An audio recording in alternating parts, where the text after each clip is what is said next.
What's up, YouTube? Welcome to Cars, Costs, and Technology. Today we're going to be talking about taking awesome car pictures with your smartphone. Now, in my opinion, pretty much every car enthusiast should have a couple go-to awesome pictures on their phone, whether it be to share with coworkers, share with people at school, share it on social media, whatever the case may be. You've got to have a few on there that really showcase how good your car looks. It's just pretty much part of being a car enthusiast. Now, I've had a lot of you ask in the comment section what type of camera I use to take my pictures. Believe it or not, it's just a smartphone. You know, I want to share with you guys how I go about taking my pictures, how I go about editing them. That way you guys can kind of see my process and hopefully improve your pictures as well. Now, just to clarify, I am definitely no expert photographer. I just have fun taking pictures on my phone. I've never actually purchased a DSLR camera or anything like that, and I'm definitely not suggesting that these techniques or these methods will replace a DSLR camera or any other expensive equipment out there that can actually take professional photographs. This is just something that I do for fun. I like to share the pictures on Instagram, also put them in my YouTube videos, so I have a lot of fun with it, and I want to pass along some of these methods with you guys. Hopefully it'll help you improve your photos. I'd love to see some of them as well. At the end of the video, I'm going to do a community cars update and show some of the photos that I have received from some of you on Instagram. But like I said, I just want to share some of the methods that I use, as well as go over some principles that should just help in general. Now, obviously, this is particularly for a smartphone. You know, I'm not talking about just photography in general, or how you can improve your shots with a DSLR camera or any other equipment that you're using.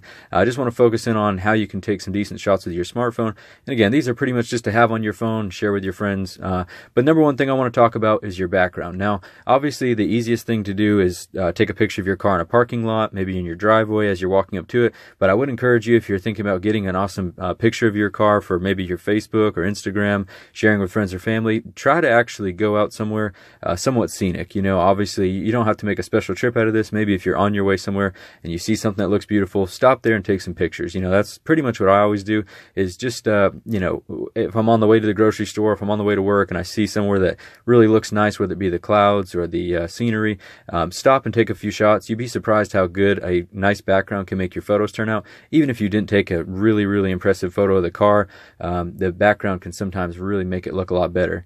Next thing we're going to talk about is focus. Now, obviously, on a smartphone, you're not going to have the same powerful focus that you'd have on a more expensive camera, so you really have to be careful to get your hand really steady to take a great shot. With me, I think one of the tricks that I've used in the past is leaning up against something. Maybe if you're near a pole or you're near, say, a fence, a building, anything like that you can support it against. Or if you're squatting down to get the picture, put your phone on your knee. Anything that you need to do to hold your phone completely still. That way you can actually lock in and get the focus that you need on the photo. Because again, you're kind of at a disadvantage using a smartphone because it's not going to have quite the powerful focus that you're used to on a more professional camera. Next thing we're going to talk about is lighting. Now, obviously, lighting is going to be a concern with any type of camera that you're using. You're going to need to make sure you have adequate lighting. But obviously on a smartphone, it's going to become more of a concern because the lens and the sensor are just not quite as good in a smartphone as a more expensive camera. So every car and every background or every situation is going to come out differently and going to have a different ideal lighting. So I can't necessarily tell you exactly how much lighting you should have, but for me, I've had best results around sunset or earlier in the morning. I feel like in brighter in the daylight, the photos come out kind of washed out, and if you go too dark, they're going to be really grainy at night. Now, once you've taken your ideal photo and everything looks good, I want to talk to you a little bit about how I go about editing them. Obviously, everyone's preference is going to be different here, so there's no one-size-fits-all with editing. It's just whatever suits your style. I want to show you guys an application that I use. It's called PixArt. Now, this is just a photo editing application. I'll have some links to download in the description, as well as the second application that I'm going to show you guys, but this is an application that I use to do a little bit of tweaking to my photos. One thing that I like to do is just kind of scroll through some of the filters or effects. The one that I find pretty much the most common or the most useful is HDR. Now, obviously, you can do that a number of ways. You don't have to have this application, but this application for me works well because you can adjust all the settings. So you can see here when I apply the HDR filter how much better the photo looks right off the bat. You can see all the different options that I can do here. Now, again, everyone's going to have a different opinion on how good this looks once it's edited. Some people will hate it, some people will love it. So I'm not telling that you have to like it or dislike it.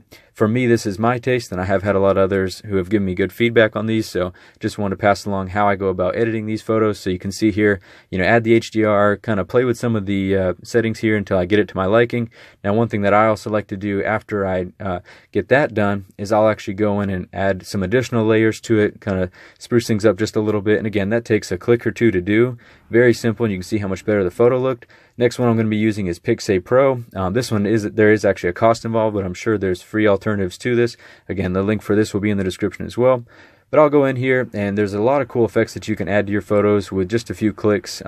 This particular option is a sort of like a lens filter from the top. Now obviously with my car being red, I've chosen to use red a lot, which works out well because sometimes the sky can actually look like this, so it does end up looking somewhat natural, even though it is an added on effect. But you can see here, very, very simple, just takes a couple of clicks and adds a really nice pop effect to the picture. So when it's all said and done, it's pretty easy to save in my gallery. And again, if you were to blow this photo up, print it out onto, say, a poster, yeah, it probably wouldn't look that great. But on a smartphone, it comes out really nice and definitely can turn some heads. So hope that helps, guys. I would definitely try it with your photos. Now we're mentioning your photos, I want to share some community cars, just some of you that have reached out to me on Instagram with some awesome pictures. So check these out, guys.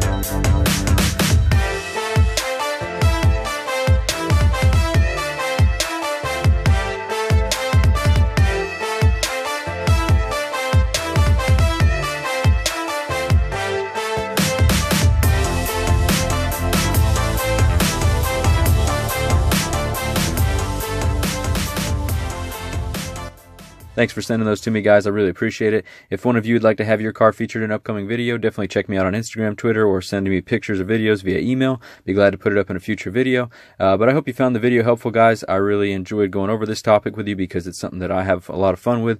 Obviously, the reason I wanted to go over this topic is I don't think that you need to go out and buy an expensive camera to have some fun and get some good shots of your car. I think it's very possible on your smartphone. So give it a shot, guys. Tag me in the photo on Instagram or send it to me via email, Twitter, whatever is easier for you. I'd love to see some of your photos. But hope you enjoyed the video. Hope you have a great day, guys. Thanks for watching.